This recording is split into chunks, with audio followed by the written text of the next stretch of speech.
This is the Mistress Carrie Situation Report for September 3rd, 2024. Linkin Park fans are now speculating on a potential performance. A fan who works at the Kia Forum said there's an event scheduled on September 11th with the title simply listed as LP, which just happens to be the same day as the MTV Video Music Awards. The band is also nominated for a VMA this year. Linkin Park's announcement of an event on September 5th has got fans excited. Linkin Park Underground members received an invite to apply for tickets to an event in Los Angeles this Thursday between 12:30 and 5:30 in the afternoon.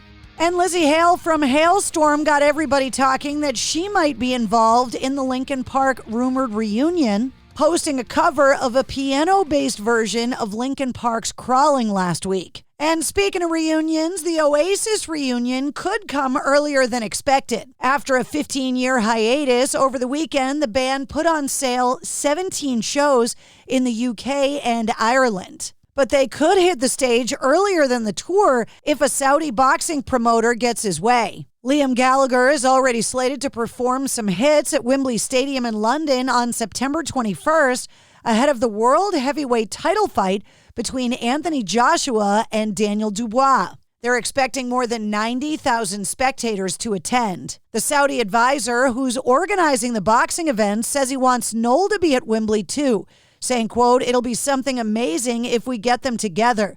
We will try, why not?" Oasis may also be teasing US tour dates with a billboard in Times Square.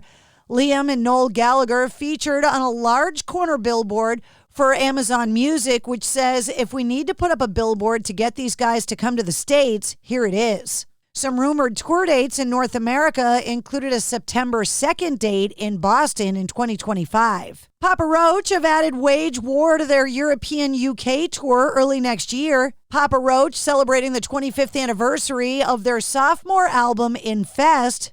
Pre-sales for the tour go on sale tomorrow. During a recent episode of the Metallica Report, the podcast offering weekly insider updates on all things Metallica, James Hetfield spoke about his acting role in the upcoming new dark Western thriller, The Thicket, saying, quote, "Peter Dinklage contacted me through management just saying, hey, I got this part for you in something that we're putting together. And I thought of you, and that's it. It's like, okay, cool," he said. "I'm not into acting at all. I mean, I acted enough on stage, like projecting. For us on stage, projecting big, it's almost more like Broadway. When you're in a movie, you do a little thing and that's it. Whoa, that's enough. I like big projecting. So for me to be invited to me, well, I've done that before. It's really not my bag.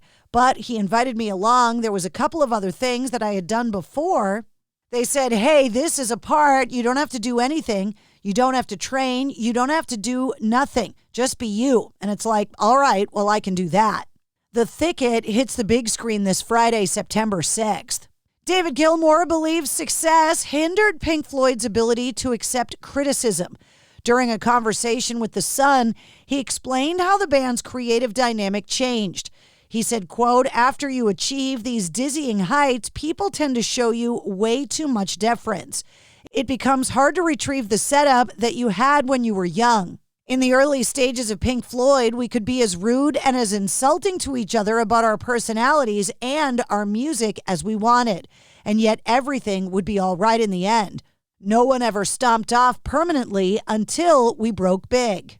We never managed to come together to a common view of the dynamic that existed within the band of who did what and whether or not it was right. It was an irritation to start with, and it became an impossible irritation towards the end." David Gilmour's 5th solo album, Luck and Strange, is set for release this Friday, September 6th, marking his first solo LP in 9 years.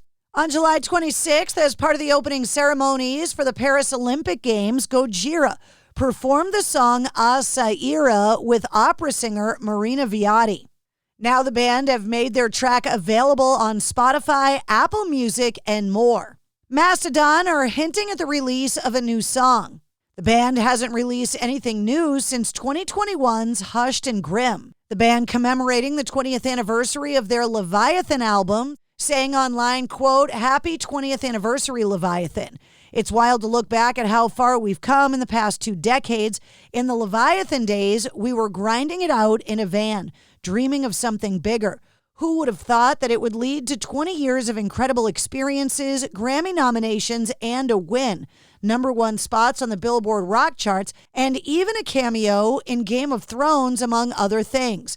We've had the honor of touring the world, playing everywhere from small clubs to massive festivals, sharing the stage with our favorite bands like Slayer, Metallica, and Primus, and now celebrating 20 years of Leviathan alongside our good old buddies in Lamb of God as they mark 20 years of Ashes of the Wake on a co-headlining arena tour. Just wow. Seeing our fan base grow into a global community has been amazing. Thank you to everyone who's been rocking with us since Leviathan and to those who have joined us along the way.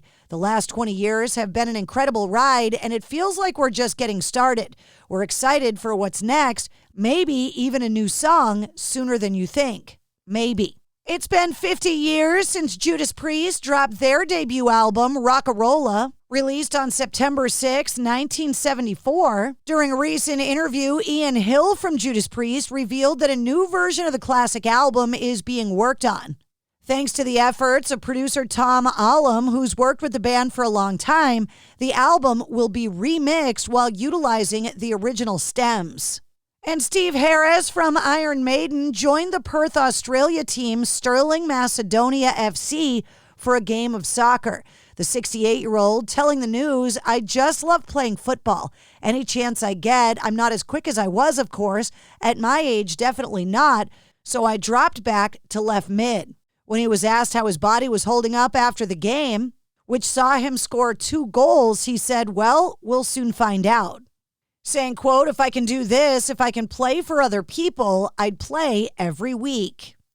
And that's your sit rep. For more details on all of the stories, check the links in the show notes of this episode. And don't forget to like, follow, and subscribe to the Mistress Carrie Podcast. New full-length episodes come out every Wednesday.